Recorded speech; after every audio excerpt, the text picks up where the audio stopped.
The information provided on Terminal Addiction Podcast is for educational and informational purposes only. It is not intended as a substitute for professional medical or mental health advice, diagnosis, or treatment.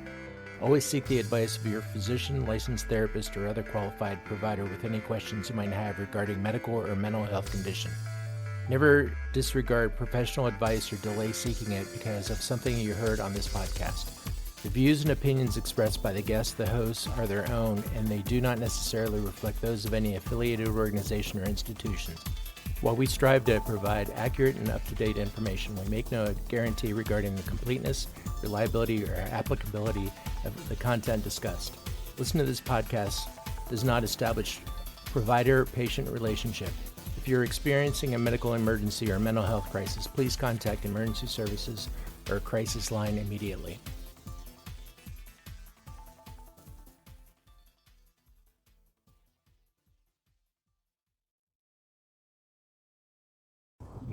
All right, welcome back to another episode of Terminal Addiction. This is Doug H. And I'm Paul B. How you been, Paul? Well, I just got back from the Caribbean. Yeah, I was watching your house for you while you were gone, so I got to spend some time with your dogs and trade some text messages with you, but you guys have a good time? Everybody make it back safe? Everyone made it back. I got to swim with stingrays and had all kinds of fun. And I know there's some time difference between time when we record and the time you guys listen to it. But I came from 80-degree weather down in the Caribbean to, it was below zero most of the week this week. Yeah, it's been pretty cold here in central Ohio, without giving too many weather reports. We got some snow outside, and I think you left the good weather down there. So, but we're glad to have you back. I'm glad to be back. And I'm glad you fared weather than old Steve Irwin with the stingrays, so... You know, they gave us a whole safety lesson on how to do it, and so we got to kiss the stingrays and everything, and nobody died. Beautiful, beautiful. So that's good. Well, we're glad to have you back, Paul, and we're going to bring another episode out to the public. So what do you want to talk about today, Paul? So I wanted to kind of start off with a story, and this is an absolutely true story. I'd been a paramedic for 10 years, became a nurse back in the early 2000s. And when I started working as a nurse, I still had that paramedic mindset of I have to lift everybody, do everything for everybody. And one day, as a brand new nurse, I am trying to lift everybody up in bed. And this physical therapist looked at me and she said, "Your last name is not Hoyer. A Hoyer lift is a lift that we use in the hospital, lift people up." Uh-huh. Well, I was physically pulling everybody up myself. I at the time, I was a big, strong guy, so I thought I could pull everyone up. And she gave me a lecture about how, while I thought I was doing good, I was creating a codependency. I was creating a situation where they weren't getting better, and they were going to be more and more reliant on me to do their job for them. Interesting. I kind of let that follow through with my life. There's times that we have to let people struggle a little bit to let them grow. And, I do it with my own kids. Sometimes, it's hard to watch my own children suffering, but, sometimes I just have to let them struggle just a little bit so they can grow. And, as I see other people dealing with their recovery, sometimes I have to let them struggle a little bit and try to avoid that codependence. Yeah, I think it's okay to be there when someone falls, but I think the fall is where we learn the lesson. And that goes all the way back to when little kids are learning to walk and playing on the furniture before they probably should be and all that kind of stuff. You don't want to be absent and let that kind of stuff just happen completely unobserved and unattended. But I think they got to learn to pick themselves back up and, brush yourself off and try again. And it's okay to help somebody out in a crisis. Being in a crisis is completely different. If I see somebody who I think is just struggling to make it, okay, I'm going to get you to the point where you can try to use your own resources to pick yourself up. And, it's a fine line. I totally get it. But, we learn from our mistakes, and not letting somebody have a mistake, doesn't let them grow. Yeah, I completely agree with that. And, I had people that were looking out for me when I was out drinking and using. And whether that was my parents who were trying their best to keep me out of jail or out of trouble or any of that kind of stuff.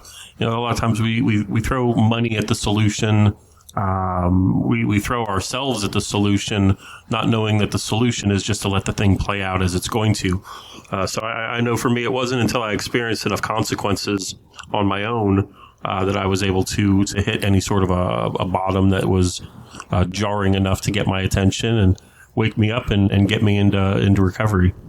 One of the other things that I wanted to talk about, I was taught early on in treatment that we needed to change everybody, everything, everywhere that we went. And that left a great big hole. And what I want to talk about is how I've filled that hole since, and all the opportunities that we get in recovery. I've met a lot of people. I travel extensively. I've met some wonderful people on every vacation that I've gone to. I've been to some wonderful places that I never would have gone to in my addiction. And the things that I get to do, we talk a lot about, we've gone to hockey games, we've gone to concerts together. And I think that's worth another discussion of the things that we gain in recovery. Yeah, I don't think that very many people get clean and sober with the thoughts and ideas that they're just going to stay at home and live in the basement and watch TV and all that kind of stuff. I think one of the big pieces of suggestions for people is get out there and live. That's what we were not doing when we were drinking and using. So getting back out there and either rebuilding relationships with people that are in our lives, family and friends, coworkers, that kind of stuff, or making new connections with people like Paul and I did. The things that I would have thought that I wanted to do my first year or two of sobriety, I would have sold myself short compared to what I actually got out of it. My people and places and things before I went into treatment was easy. I drank by myself, so the only people that I was dealing with were the people in my head. The only places I was going was my couch where I sat and drank all day. And the things that I got to do, well, I sat on the couch, drank all day, went out to the garage, got my bottle of liquor that I had stored in my car and filled it up and, started all over again. I did that 24/7. And so the people, places, and things for me started getting interesting with all the people that I met in recovery. Yeah, I think one of the common illusions that people, getting towards the end of their run say is I hear this word partying a lot. And when I ask people to, define partying for me, it doesn't sound like very much fun. It sounds like what Paul was describing there, driving around drinking in our car because we have nowhere else to go, sitting in a house or a basement with the blinds pulled shut or maybe those blackout curtains. Our circle of people gets really small. I know for me it was the lady at the liquor store, the lady at the gas station who sold me my cigarettes, the one or two people that were sick enough to hang around with me, and maybe a drug dealer or two. So my circle of people was getting real small, and it was not the kind of people that I knew I should be hanging out with. So when I found my way into recovery, there was this whole world of people who knew exactly what I was going through, who were almost waving me in as I was crossing some sort of an imaginary finish line into recovery, where I didn't have to live like that anymore, or like I had washed up on a beach and these people were already there and they were helping to dust me off and point me in the right direction and be there for me in a way that nobody really else ever had before. I think you're selling the lady at the liquor store short, because you and I ran into her at the same time about a year, 2 years later. Very nice lady. She remembered us both from different, we didn't know each other. Doug and I didn't know each other at the time, but we ran into her at the same time. And she's like, "Oh, I remember you guys. I wondered what happened to you." She's still around. I don't think she's even working as a liquor store clerk anymore, but, that was part of the things that I had to give up. I had close friends that I had to give up.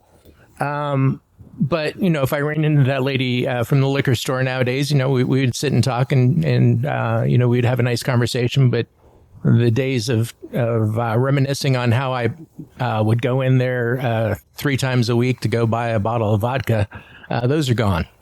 Yeah, and when I was living down towards Cincinnati before I moved up here to go to treatment, there were 2 groups of people that I really hang around with when I was living down there. And out of the two groups of people, let's just call it an even 20 people that I was running around with, drinking, using, sorry, Mom, but fighting, selling drugs, buying drugs, getting in trouble with. And we were, we were just little hoodlums running around. And out of those, 20 or so people, a handful of them are dead. A couple of us went to, treatment centers or found our way into recovery. A couple people just grew up and started doing other things with their lives. And a couple other people just stayed in that world, and I've lost touch with them. So out of the 20 or so people that I was, considered really close friends when I was drinking and using 15, 20 years ago, I only really got to keep a handful of them. But I appreciate the people that stayed in my life, that were willing to stick by my side and wanted to see me get through that. And I feel like those relationships with those people are much stronger now than they ever would have been before. And they're not just focused around the drinking and the using. They're actual deep, honest friendships these days. So I appreciate everybody that's in my corner, cheering me on. Hey, while we're speaking of in the corner, I just had one of my squirrel moments. I realized that we've got about 450 downloads at this point. That's awesome, Paul. I really appreciate everybody that's given us a listen. We're just still trying to get the name out there. So if you want to go back and listen to some previous episodes, we would greatly appreciate that. Pass it along. We're just trying to grow the name out there. But yeah, back to the topic of people that we've met in recovery. I met Paul, and because of a relapse in my life back in 2016, which led me to be out there drinking for another 4 years. Found my way back into treatment, found my way into recovery. And so the worst thing that I could have imagined, which was that relapse, has led to a pretty cool thing, a new career path for me. Paul and I doing this podcast with you guys listening. So we appreciate that. Just the people that I've met, whether it's at meetings or in treatment or just being out and actually living life again, meeting artists, meeting musicians and athletes and that kind of stuff. It's just a blessing. And I know that word gets thrown around a lot, but it's just a blessing to be sober and to be back out living life again and doing things that I really enjoy. I do want to spend a minute talking about some of the people that I've met on some of the voyages that I've taken. I do like to cruise a lot. As we've talked before, there's always an AA meeting every day on a cruise ship. One of the people that I met on this most recent cruise lived up in New Hampshire, and she shared with me that her AA meeting's 7 miles away. And she walks to her AA meeting and walks home from her AA meeting 7 days a week. And, the lengths that we went to get drunk. Well, this is the length that she's gone to stay sober. And she's been sober for over 30 years. And, she would do laps around me and on top deck of the ship. But, here she has devoted her life. She goes to, all the different AA events, conferences, everything in the area. But she walks 7 miles each way and in New Hampshire this time of year, it's not a whole lot of fun. But to get to a meeting 7 days a week. And, I also met, 2 other people that had over 30 years.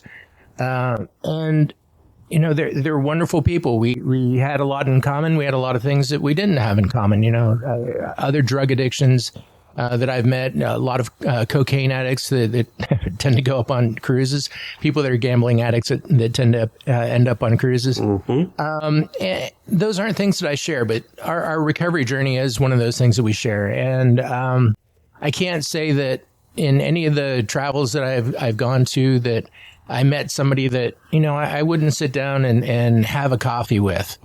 Just been wonderful people. Yeah, that's awesome to hear, Paul. I love hearing those stories from you and other people.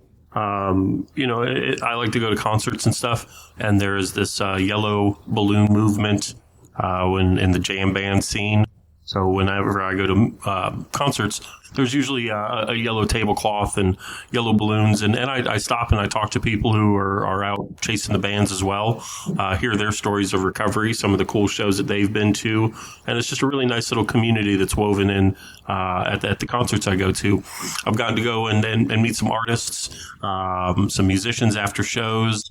And one of the things that Paul and I are really trying to do is reach out and talk to some of these other people and invite them on the shows. So we're sending out some emails, and we're trying to use our body of work that we put together so far as like a portfolio. And we're going to try to get some more guests on here to interview and talk to and hear their stories. And so don't be surprised if you hear a third voice on here from time to time besides Paul and I.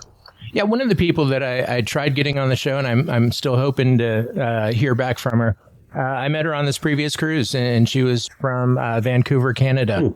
Had 2 years sober, but she had a great story on how she got sober. But again, our journeys may be a little bit different, but our stories have a lot in common. No matter where you're from in the world, I've met many people from Miami. I've met many people from from every state, and thankfully, when I look at the numbers of who's downloading, we're getting more and more people. We have 5 countries now that are downloading this episode. We have probably 14 states or so that we're getting downloads from. And, it's a universal language that we all speak when we're talking about our recovery. Yeah, I was just thinking back to some of the people that we met. There was a AA meeting that opened up during COVID.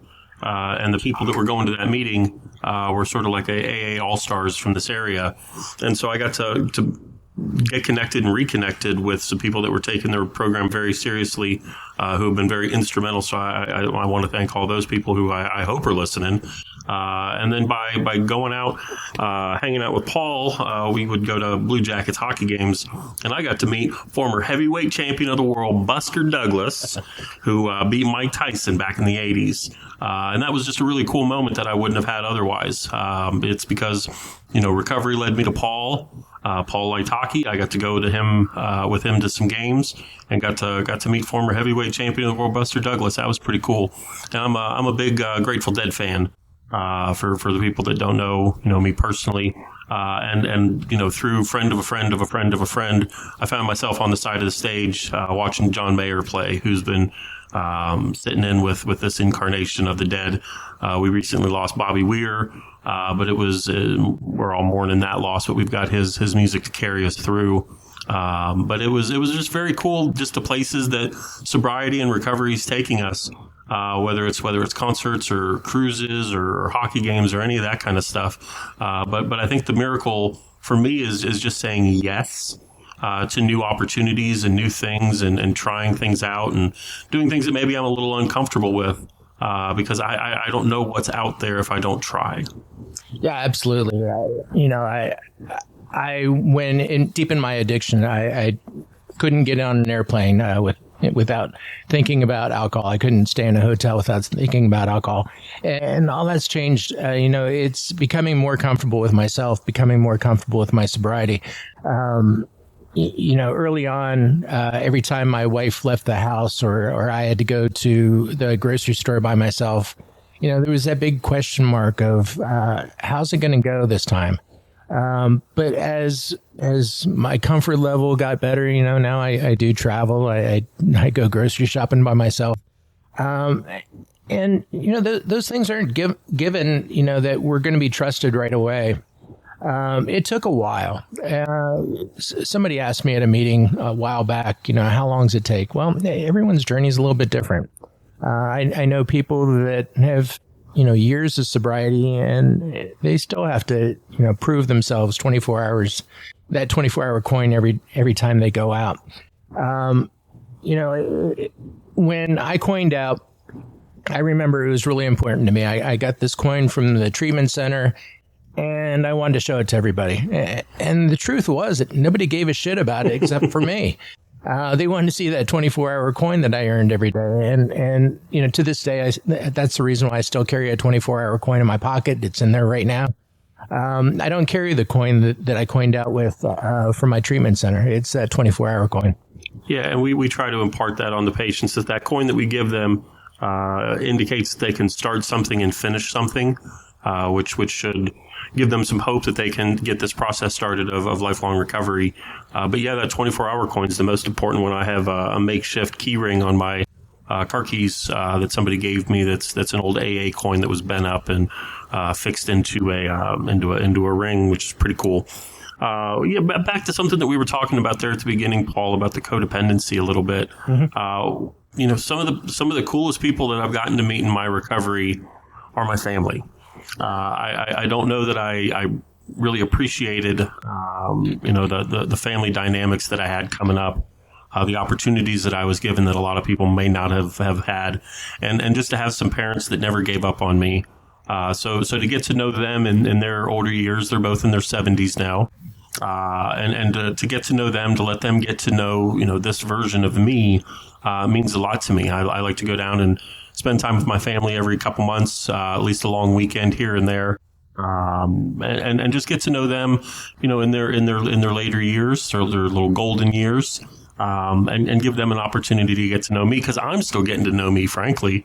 But it's because of all the people that I'm surrounding myself with, and the recovery program that I'm working, and the opportunities that I'm saying yes to, that I'm really getting a chance to get to know me, and by proxy, letting my parents get to know me. So I just want them to know that I care about them and I love them, and I don't get to say that as often as I would like to. But yeah, I appreciate getting to know them and developing our relationship, because there was a long time where it was pretty unhealthy. Whether it was in codependency or just the wedge that addiction drives into families. And so there was a period of time where I wasn't, super welcome around their house. And then that eventually came to, them coming up and visiting me in treatment, spending a day here and there together. And then I remember I was over there, got to go home for a weekend. This was a couple years ago. And my mom was in the garage, and she was doing some stuff, and she said, "Hey, can you help me?" And I just remember she needed help putting a new light bulb in the garage door opener that was hanging above the garage. And so I was up on a ladder, and I fixed that. And she looked at me and she said, "Well, why don't you change the garage code to something that you'll remember?" And so that was a really cool olive branch that she gave. I don't know that we've ever sat down and just said that all's forgiven and everything is water under the bridge, but that moment really stood out to me. And it was a turning point, I think, in our relationship. And now I get to go down and spend some time with my parents and be a person that I want to be. I go shooting with my dad from time to time.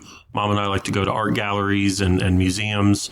And so I get to know them, as people, not just as my parents. So that's been one of the really, really cool things for me, is getting to know my family. Well, I think that brings up one of the big lies in addiction. When I was in active addiction, I thought it was a me disease. And I didn't realize all the other people that it involved. They say that every person who's in addiction affects 10 other people, and that brings a lot of other people into the room. In recovery, I started to understand that. My recovery isn't a me thing either; it's an us thing. And so, not just my wife, but my sons, my extended family, my friends are all part of that 10 people that my addiction affected. And so, it takes some time to really change not just myself, but those other 10 people as well. And, I do it through my actions. I do it through, my service work. Even though we talk a lot about alcohol addiction in this podcast, I don't want to forget the other people with other addictions. There's so many other addictions out there, mm-hmm. and we're all recovering in very similar ways. Yeah, I think looking at other areas where addiction can pop up, something that Paul and I want to branch off and talk about in future episodes as well. But I know for me, I can get addicted to the sports gambling real quick. I can drop 50, 60, 80, $100 real quick on lottery scratchers and lotto tickets. whether it's eating. That's another thing that early in recovery I turned to was stuff in my face with stuff that made me feel better, but wasn't necessarily good for me. Whether it's working, taking on a bunch of PTO or overtime. We were talking about PTO earlier, but whether it's taking on a whole bunch of overtime, trying to make up for lost time, whether it's unhealthy relationships that we rush back into. There's a whole lot of other places where addiction rears its ugly head, and Paul and I will talk about those more in future episodes. But yeah, I think it's important to at least shine that light on there. Yeah, and you and I both know people that they picked up healthy addictions, walking or working out, and they spend their days doing that now after their active addiction in drugs and alcohol. There's different ways that and that's one of the things we want to shine a light on, is there are different ways of dealing with our addictive personalities. I have plans to do an upcoming episode on how do you deal with surgery, in recovery. So we've got other ideas that we want to pitch out there. We want to hear from you guys on your ideas and what you would like to hear from us. This isn't a me program. It's not a Doug program. It's an us program. So you guys are as much part of this as we are. Yeah, I remember being told that it's a me problem with a we solution. And so we wouldn't be here if it weren't for you guys. Paul and I can just sit in a car and talk to each other if we really wanted to, which we have. But it's because of, our listeners and the people that are following this. And we hope we're getting through to some people. We're hoping that we're chipping away at the stigma. The only thing cooler than being a drug addict is being sober. So we're really grateful to be here chatting with you guys today. And I think that's going to be it for us today, Paul. Well, we will see you next time, and hang in there. Thanks, guys. Good to see you next time.